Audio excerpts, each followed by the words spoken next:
وہ لوگ ہیں جن کے اوپر اللہ کے نزدیک کوئی حجت تمام نہیں ہوئی، جن کے اوپر اللہ کے نزدیک پیغام کو اس طرح واضح نہیں فرمایا گیا کہ ان کی سعید فطرت اسے قبول کر سکتی۔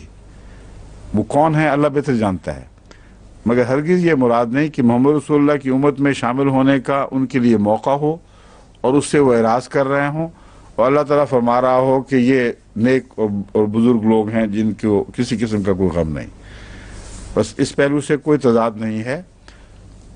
اب وہ شخص جو حقیقتاً امام کی تلاش میں ہے، اس کو محمد رسول اللہ کا پیغام مل جاتا ہے، اس کے لیے یہ آیت قطعی طور پر بتا رہی ہے کہ اب اس کی بجائے کوئی فیض کا سرچشمہ باقی نہیں رہا۔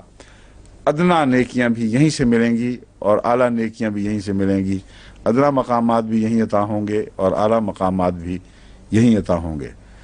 اس لیے اس آیت کے تمام پہلوؤں پر اچھی طرح عبور ہونا چاہیے، تاکہ جب آپ اپنے عزیزوں کو یا دوسروں کو حقیقت خاتمیت بتانا چاہیں، اس کا سچا عرفان آپ کو نصیب ہونا چاہیے۔ جب تک آپ پورے پہلوؤں سے اس مضمون پر حاوی نہ ہوں، اپنے دوستوں اور عزیزوں سے جن کو آپ تبلیغ کرتے ہیں ان کو آپ حقیقت میں پورا پیغام یا صحیح رنگ میں پیغام نہیں دے سکتے۔ بس یہ آیت ہے حسن اولئک رفیقا۔ میرا ترجمہ یہی ہے کہ یہ لوگ یعنی محمد کے غلام صلی اللہ علیہ وسلم، جن میں نبی بھی ہیں اور صدیق بھی اور شہداء بھی اور صالحین بھی، یہ کیا ہی اچھے ساتھی ہیں۔